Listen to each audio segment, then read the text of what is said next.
Good morning. It's the 6th of November 2025, and most of my audience will know that I grew up in a religious cult called the Plymouth Brethren or Exclusive Brethren.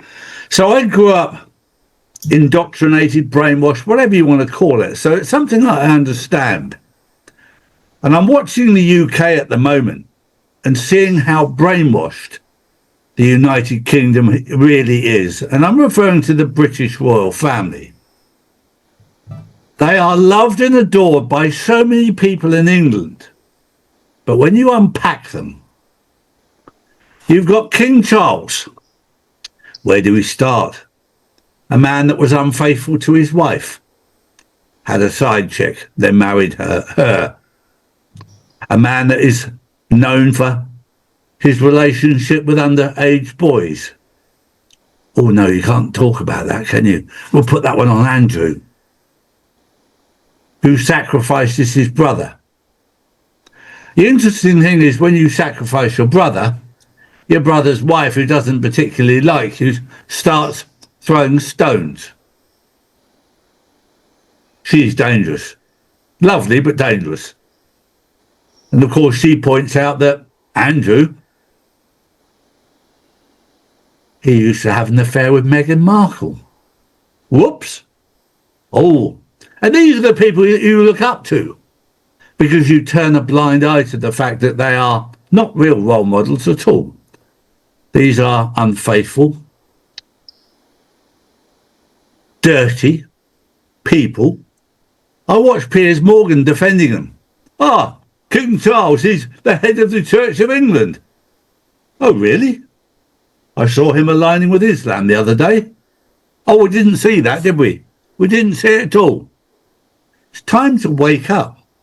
I had to wake up when I was 23 and realise the people that had told me lots of things in my life, my own parents, had misled me. It took me 10 years to come to terms with. It's going to take time. But I would urge every one of you to stand back and look at the facts. King Charles' best friend, Jimmy Savile, paedophile. Good circle of friends, fella. He's your king that you love. It's time to wake up to who you're actually supporting. And if you don't know, it's time to connect with your creator. God will tell you who is good and who is bad. Don't look to the media. Don't look to those people out there like David Beckham, who's just become a sir. Another man. You only have to ask Rebecca Lewis, is he faithful or not? You look up to people who are not role models. It's time to wake up to the truth. Good morning, Paul. Good morning, Drew. That's my little rant for the morning. Good morning, Charlie. Well, I'm going to dive straight into my first story. President Trump has shared details from a phone call he says he had with Russian President Vladimir Putin about the ongoing conflict in Ukraine. According to Trump, Putin claimed that Russia had been trying to resolve the situation for over a decade and suggested it might now be up to Washington to help negotiate peace. Trump has said he wants to mediate an end to the conflict, though no breakthrough has yet been reached, and both sides remain firm in their positions. The situation continues to evolve, with global attention still focused on Ukraine's future. Well, I'll tell you for nothing, Putin has wanted this resolved for a very, very long time. And this comes down to NATO. NATO have been pushing where they promised they never would. They made a promise to Putin they would never move further east. This was the agreement. And they went back on their agreement. And on top of that, they allowed bioweapons to be manufactured in the Donbass region, which Putin didn't like. It was dangerous. They also were the hub of human trafficking and child trafficking. Putin doesn't like that. But again, we turn the blind eye to that. Oh, no, that never happened. Do your research and you'll find out exactly that Putin is not a bad guy. He lives his life to protect his own people, and he's not scared of exposing evil. And the American and the Europeans will point the finger and go, Putin bad. Do your own research. He's not bad. Good morning everyone, and my first story of the day, staying on the UK train. Britain's scandal hit HMP Wandsworth Prison has mistakenly released a second inmate, this time a convicted fraudster. William Smith, just hours after sentencing, he joins Barim Kador Sherif, a sex offender still on the run since late October. The Justice Department blames outdated systems and poor communication between the courts and prison staff. Public confidence in the prison service is faltering. This isn't just a bureaucratic slip-up, it's a symptom of a system overburdened and underfunded. Calls for resignations and digital reform of inmate tracking will likely intensify. Well, it doesn't surprise me one little bit. For those people who know anything about me, I was involved with prison security 35 years ago, and I was responsible for the security of prisons. And with the help of the company that I was working with, Sensomatic, they were very, very secure, and they had very, very good access control and closed circuit television. Just by chance, 6 years ago, I was talking to somebody within the prison service about their security, and they went, "Charlie, we miss you. The systems haven't been updated for 35 years. They've continued the same." And as with anything, technology moves on. And again, these places need to be secure. Their systems need to be secure. There are many, many people that are in prison that shouldn't be in prison. There are many, many people that are not in prison that should be. And these are things that get left aside when you've got money being spent on unnecessary wars, because all the money's going out the back door when things need to be spent at home on the infrastructure of prisons, of the police, of many, many things, and it's being wasted on unnecessary wars around the world.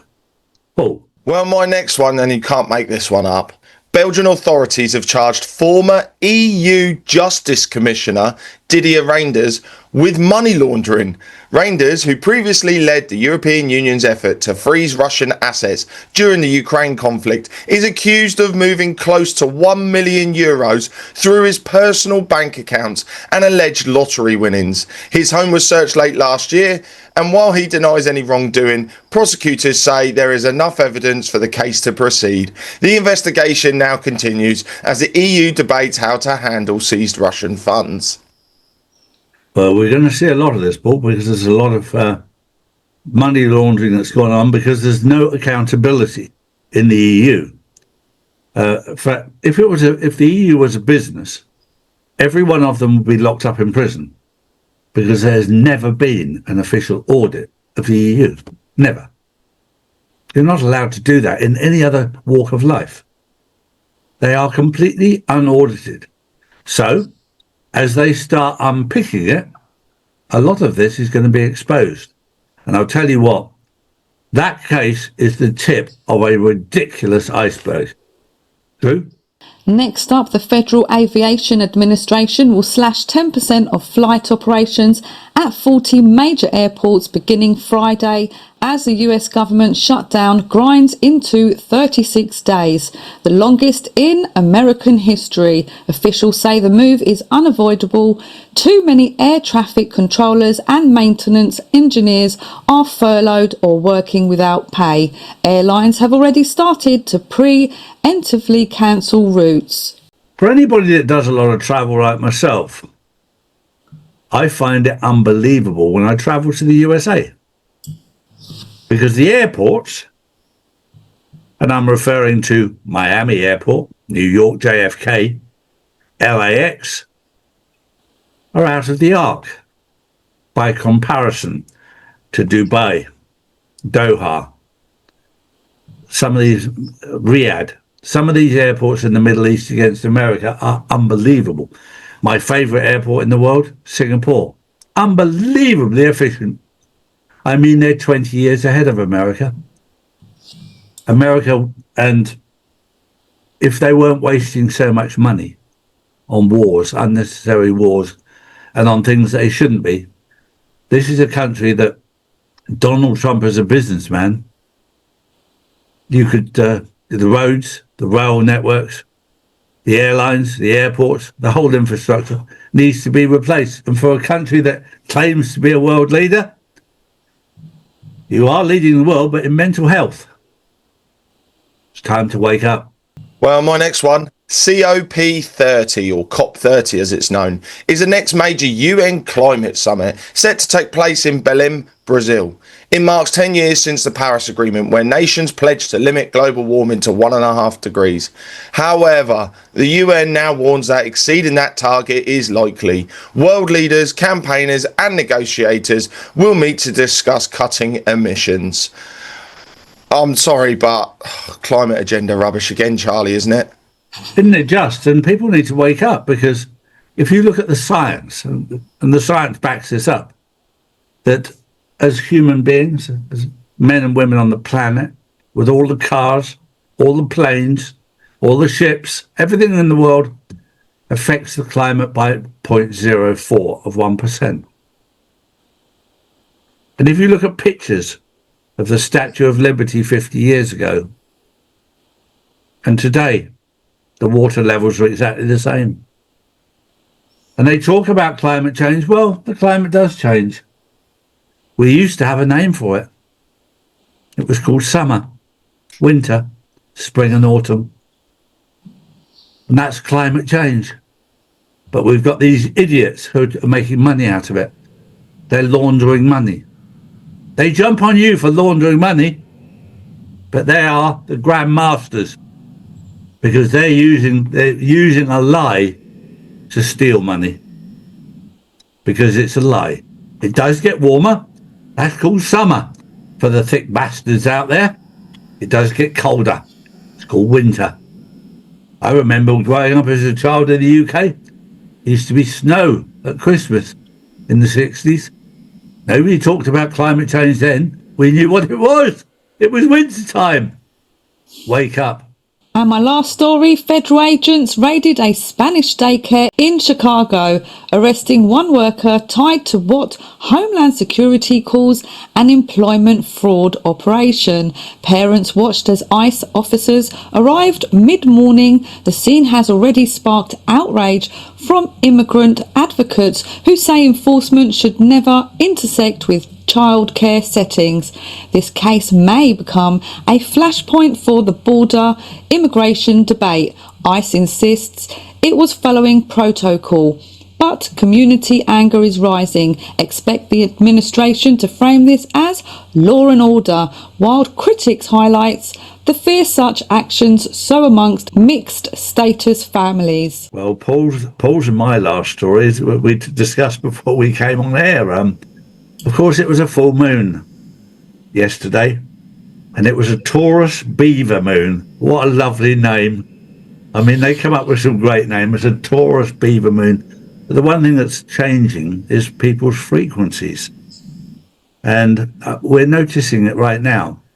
And when you're open to realizing that these things, the power of the planets that are out there have an impact on each and every one of us.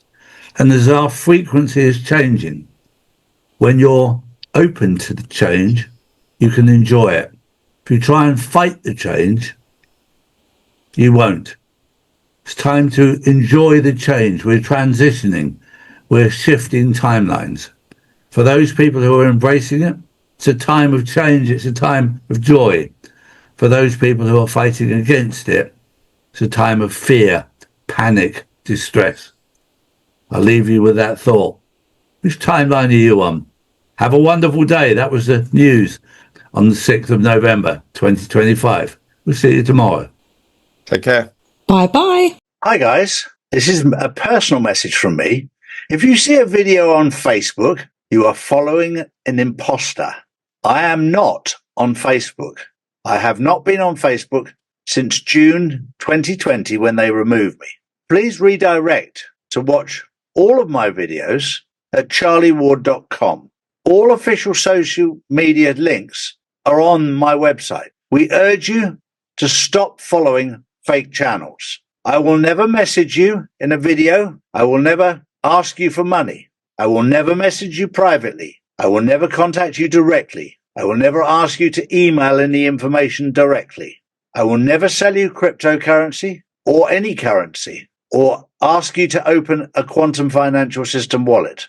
Please do not get caught by these scammers who are out there. I do not endorse other truthers so that an imposter can say that I've said this. I will not ask you directly or indirectly to open a quantum wallet, so please be careful. If you want to check out the validity of anything, contact us directly via our website at charlieward.com. There's a contact page there. We have a customer care team there to help you.